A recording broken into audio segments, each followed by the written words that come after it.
ವಚನ ಸತ್ಯ ವಚನ, ಭೂಮಿಗೆ ಬಂದ ವಚನ. ವಚನ ಸತ್ಯ ವಚನ, ಭೂಮಿಗೆ ಬಂದ ವಚನ. ಆದಿಯಲ್ಲಿ ಇದ್ದ ವಚನ, ನಮ್ಮ ನೋಡ ಬಂದ ವಚನ. ವಚನ ಸತ್ಯ ವಚನ, ಭೂಮಿಗೆ ಬಂದ ವಚನ.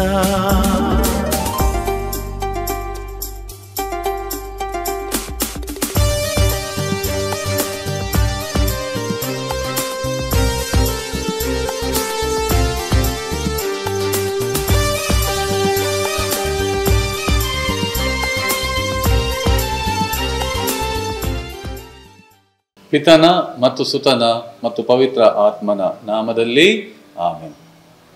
ಎಲ್ಲರಿಗೂ ಜೈ ಕ್ರಿಸ್ತ. ಪ್ರಿಯರೇ, ದೇವರ ವಾಕ್ಯವನ್ನು ನಾವೀಗ ಆಲಿಸೋಣ. ಸಂತ ಪೌಲನು ಎಫೆಸಿಯದವರಿಗೆ ಬರೆದ ಪತ್ರದಿಂದ ವಾಚನವನ್ನು ನಾವು ಕೇಳೋಣ.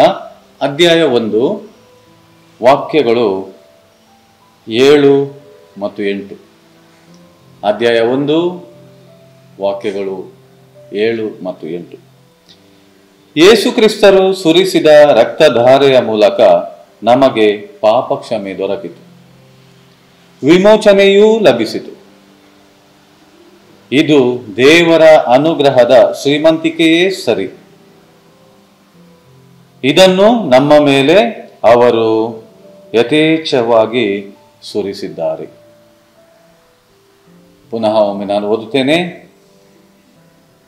ಯೇಸು ಕ್ರಿಸ್ತರು ಸುರಿಸಿದ ರಕ್ತಧಾರೆಯ ಮೂಲಕ ನಮಗೆ ಪಾಪ ಕ್ಷಮೆ ದೊರಕಿತು, ವಿಮೋಚನೆಯೂ ಲಭಿಸಿತು.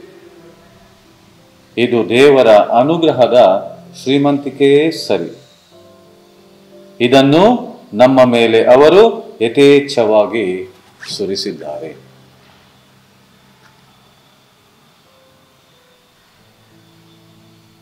ಪ್ರಿಯರೇ, ನಮಗೆ ವಿಮೋಚನೆ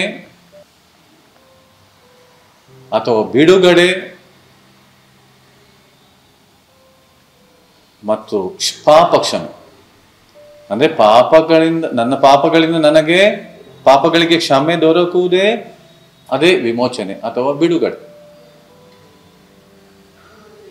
ಇದೆಲ್ಲ ನಮಗೆ ಯೇಸು ಕ್ರಿಸ್ತರ ಸುರಿಸಿದ ಆ ರಕ್ತಧಾರೆಯ ಮೂಲಕ, ಅದರ ಮುಖಾಂತರ ನಮಗೆ ಲಭಿಸಿದ ಆ ಕೃಪೆಯ ಮುಖಾಂತರ ಇದೆಲ್ಲ ನಮ್ಮಲ್ಲಿ ಸಂಭವಿಸಿದೆ.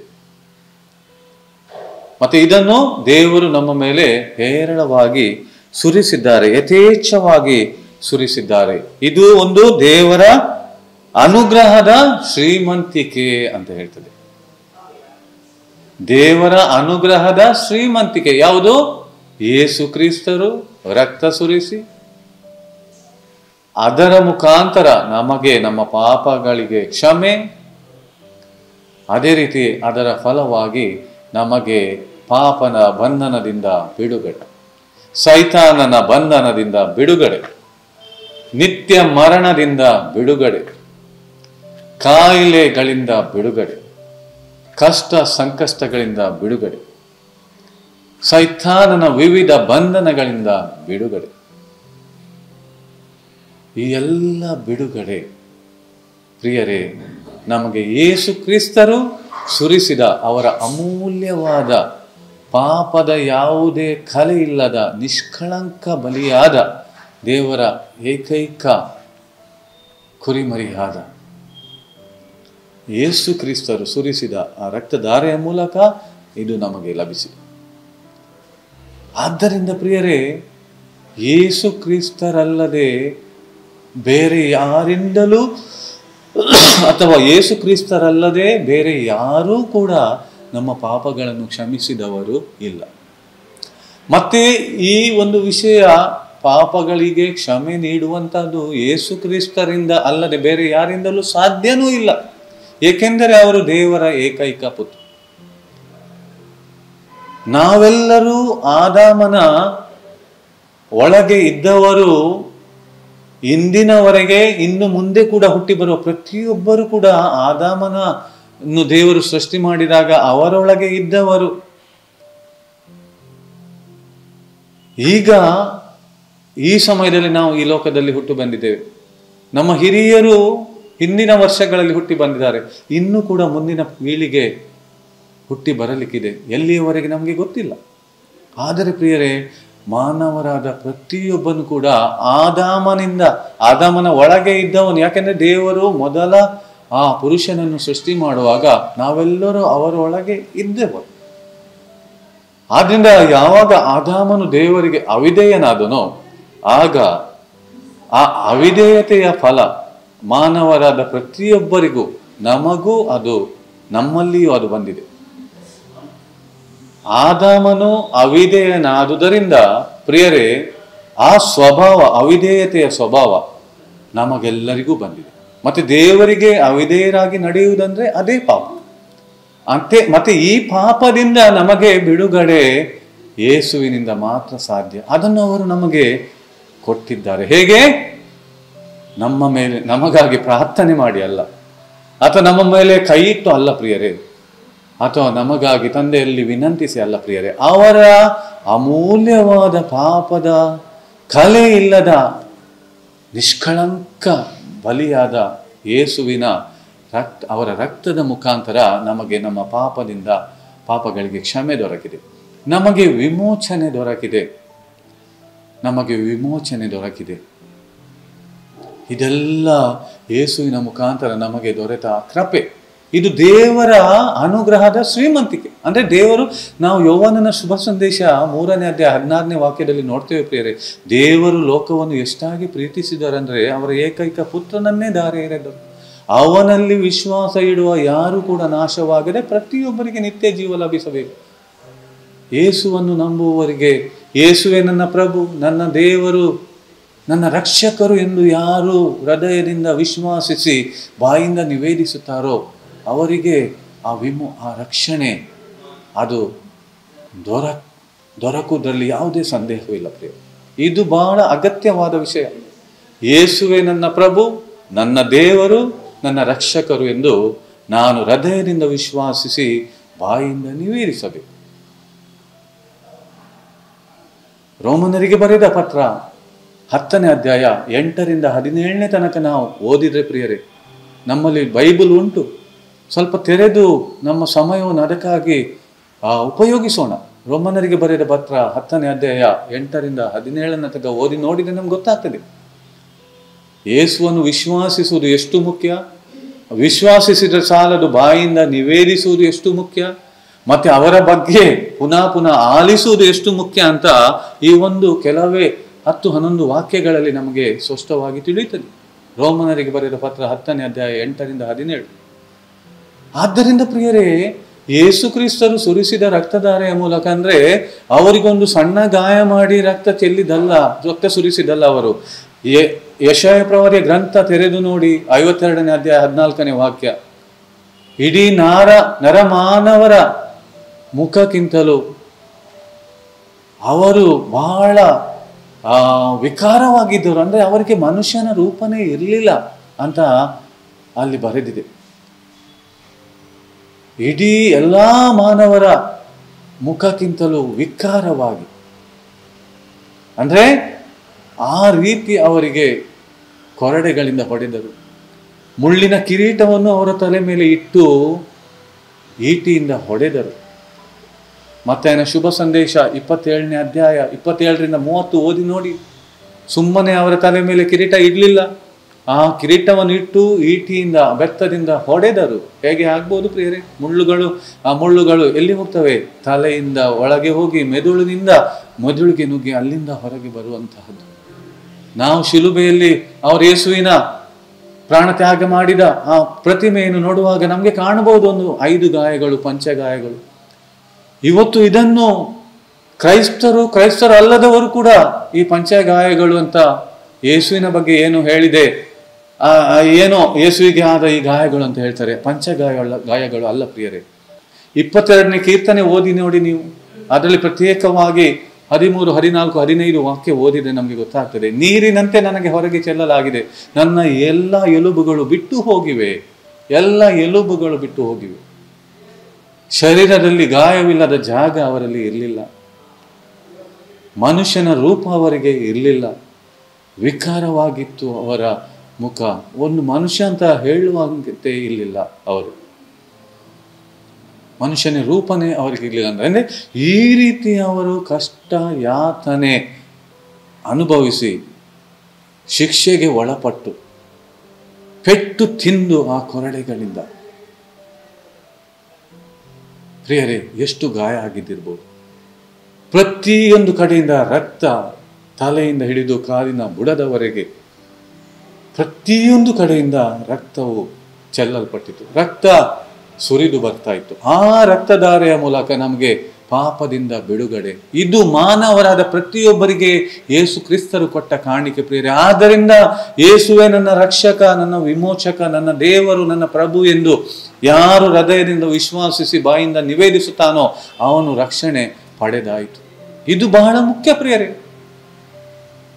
ಇದು ಯೇಸು ಕ್ರಿಸ್ತರು ಕ್ರೈಸ್ತರ ದೇವರಲ್ಲ, ಯೇಸು ಕ್ರಿಸ್ತರು ಪ್ರತಿಯೊಬ್ಬರ ದೇವರು. ಇದು ನಾವು ಸರಿಯಾಗಿ ಅರ್ಥ ಮಾಡಿಕೊಳ್ಳದೆ ಈ ರೀತಿ ಅನಿಸ್ಬೋದು, ಯೇಸು ಅಂದ್ರೆ ಕ್ರಿಶ್ಚಿಯನ್ನರ ದೇವರು, ಕ್ರೈಸ್ತರ ದೇವರು ಅಲ್ಲ. ನರಮಾನವನಾಗಿ ಹುಟ್ಟಿದ ಪ್ರತಿಯೊಬ್ಬರಿಗೋಸ್ಕರ ಯೇಸು ಬಂದದ್ದು. ಅವರನ್ನು ವಿಶ್ವಾಸಿಸುವುದು ನರಮಾನವರಾದ ಪ್ರತಿಯೊಬ್ಬರ ಕರ್ತವ್ಯ. ಯಾಕೆಂದರೆ ಯಾರು ಕೂಡ ಪ್ರಿಯರೇ, ಯಾರು ಕೂಡ ಬಹಳಷ್ಟು ಜನ ಸುಳ್ಳನ್ನು, ಕೆಟ್ಟದನ್ನು ದ್ವೇಷಿಸಿರಬಹುದು, ಆದರೆ ಸತ್ಯಕ್ಕೋಸ್ಕರ ಜೀವ ಕೊಟ್ಟವರು ಯಾರಿಲ್ಲ. ಪಾಪಗಳಿಗೆ ಕ್ಷಮೆ ದೊರಕುವುದಕ್ಕೋಸ್ಕರ ಎಲ್ಲ ಪಾಪಗಳನ್ನು ಅವರ ಮೇಲೆ ಹೊತ್ತುಕೊಂಡು ತಾನೇ ಪಾಪಿ ಎಂಬಂತೆ, ಒಂದು ಪಾಪ ಇಲ್ಲದವನೇ ತಾನೇ ದೊಡ್ಡ ಪಾಪಿ ಎಂಬಂತೆ ನರಮಾನವರೆಲ್ಲರ ಪಾಪಗಳನ್ನು ತಮ್ಮ ಮೇಲೆ ಹೊತ್ತುಕೊಂಡು ಶಿಲುಬೆ ಮೇಲೆ ಪ್ರಾಣತ್ಯಾಗ ಮಾಡಿದವರು ಯೇಸು ಅಲ್ಲದೆ ಬೇರೆ ಯಾರೂ ಇಲ್ಲ ಪ್ರಿಯರೇ. ಅದರಿಂದಲೇ ಮತ್ತಾಯ 1ನೇ ಅಧ್ಯಾಯ 21ನೇ ವಾಕ್ಯ ನಾವು ನೋಡ್ತೇವೆ. ದಾವಿದನ ಮಗನಾದ ಯೋಸೆಫನೇ, ನೀನು ಮರಿಯಳನ್ನು ನಿನ್ನ ಹೆಂಡತಿಯಾಗಿ ಸ್ವೀಕರಿಸಲು ಅಂಜಬೇಡ, ಆಕೆ ಒಂದು ಮಗನನ್ನು ಹೆರುವಳು. ಇದೆಲ್ಲ ದೇವರಿಂದ, ಪವಿತ್ರಾತ್ಮರಿಂದ ಆಗಿದೆ. ಆತನಿಗೆ ಯೇಸು ಎಂದು ಹೆಸರಿಡಬೇಕು, ಏಕೆಂದರೆ ಆತನು ತನ್ನ ಜನರನ್ನು ತನ್ನ ಪಾಪದಿಂದ ಬಿಡುಗಡೆ ಕೊಡುವರು. ಯೇಸು ಎಂಬ ಪದದ ಅರ್ಥನೇ ವಿಮೋಚಕ, ಪಾಪದಿಂದ ಬಿಡುಗಡೆ ಕೊಡುವವನು. ಈ ಹೆಸರನ್ನು ದೇವರು ಯೇಸುವಿಗಲ್ಲದೆ ಬೇರೆ ಯಾರಿಗೂ ಕೊಡಲಿಲ್ಲ ಅಂತ ಬೈಬಲ್ನಲ್ಲಿ ಬರೆದಿದೆ ಪ್ರಿಯರೇ.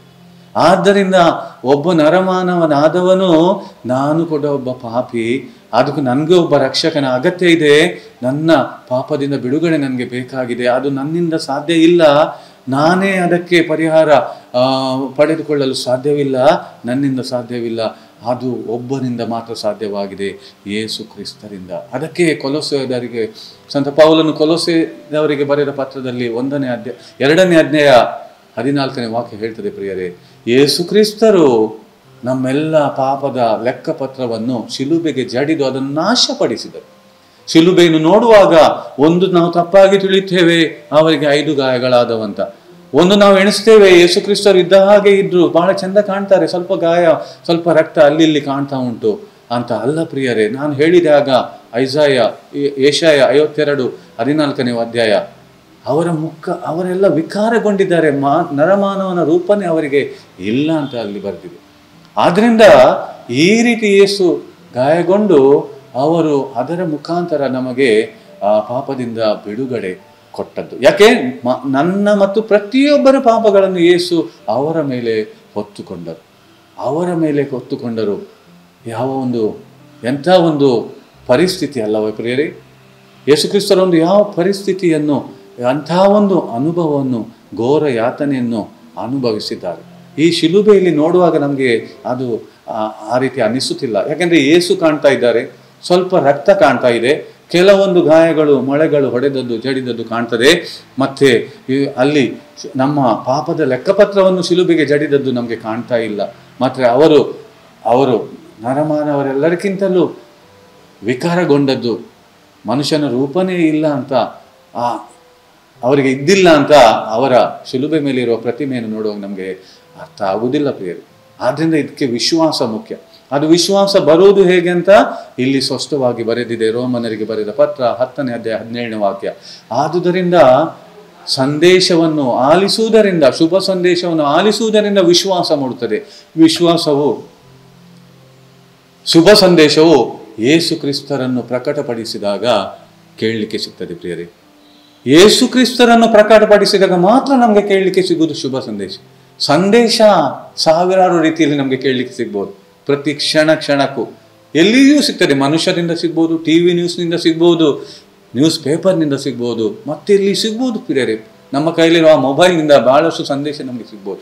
ಶುಭ ಸಂದೇಶ ಯೇಸು ಕ್ರಿಸ್ತರನ್ನು ಅವರ ಬಗ್ಗೆ ಆಲಿಸಿದಾಗ, ಅವರನ್ನು ಪ್ರಕಟಪಡಿಸಿದಾಗ ಮಾತ್ರ ನಮಗೆ ಕೇಳಲಿಕ್ಕೆ ಸಿಗುವುದು ಶುಭ ಸಂದೇಶ.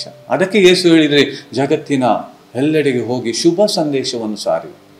ಶುಭ ಸಂದೇಶವನ್ನು ಪ್ರತಿಯೊಬ್ಬ ನರಮಾನವನ ಪಾಪಕ್ಕೋಸ್ಕರ ನಾನು ನನ್ನ ಪ್ರಾಣ ತ್ಯಾಗ ಮಾಡಿದ್ದೇನೆ, ನಾನು ಜೀವಂತವಾಗಿ ಎದ್ದಿದ್ದೇನೆ, ಮರಣವನ್ನು ಪಾಪವನ್ನು ನಾನು ನಾಶಗೊಳಿಸಿದ್ದೇನೆ, ನನ್ನಲ್ಲಿ ವಿಶ್ವಾಸ ಇಟ್ಟವನಿಗೆ ನಿತ್ಯ ಜೀವ, ಅವನು ನಿತ್ಯ ಜೀವ, ಪಾಪದಿಂದ ಬಿಡುಗಡೆ ದೊರಕಿ, ಸೈತಾನನ ಬಂಧನದಿಂದ ಬಿಡುಗಡೆ ದೊರಕಿ, ಈ ಲೋಕದಲ್ಲಿ ಜೀವಿಸುವಾಗ ಕೂಡ ಒಂದು ಸಮೃದ್ಧಿಯಾದ ಜೀವನ, ಕಾಯಿಲೆ ಮುಕ್ತ ಜೀವನ, ಆರೋಗ್ಯಮಯ ಜೀವನ, ಮತ್ತೆ ಯಾವುದೇ ಎಲ್ಲ ಬಂಧನಗಳಿಂದ ಬಿಡುಗಡೆಯ ಜೀವನ, ಎಲ್ಲರೊಡನೆ ಬೆರೆತು ಪ್ರೀತಿಯಿಂದ ಬಾಳುವಂತಹ ಜೀವನ, ಶಾಂತಿ, ಪ್ರೀತಿ, ನೆಮ್ಮದಿಯಿಂದ, ಉಲ್ಲಾಸದಿಂದ ತುಂಬಿದ ಜೀವನ ಈ ನಮಗೆ ಯೇಸು ಕ್ರಿಸ್ತರು ಈವಾಗಲೇ ದೊರಕಿಸಿ ಕೊಟ್ಟಿದ್ದಾರೆ.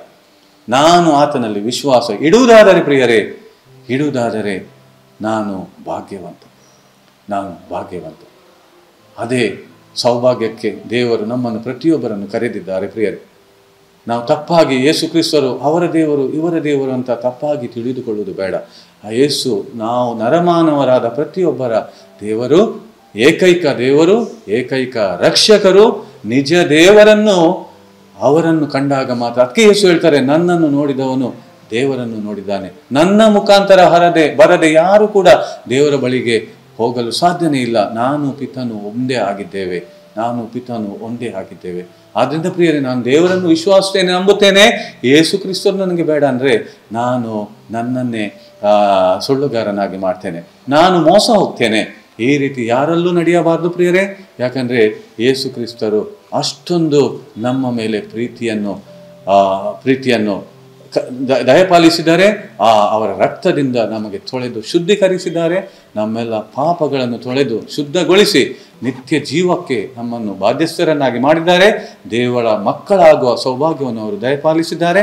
ಆದ್ದರಿಂದ ಅವರಲ್ಲಿ ವಿಶ್ವಾಸವಿಡೋಣ, ಅವರ ವಾಕ್ಯದಲ್ಲಿ ವಿಶ್ವಾಸವಿಡೋಣ, ಅವರು ನಮಗೆ ಸುರಿಸಿದ ಆ ರಕ್ತದಲ್ಲಿ ವಿಶ್ವಾಸವಿಡೋಣ, ಹಾಗೂ ಅವರು ನಮಗೆ ದಯಪಾಲಿಸಿದ ಸಕಲ ವರಪ್ರಸಾದಗಳ ಮೇಲೆ ವಿಶ್ವಾಸವಿಡೋಣ.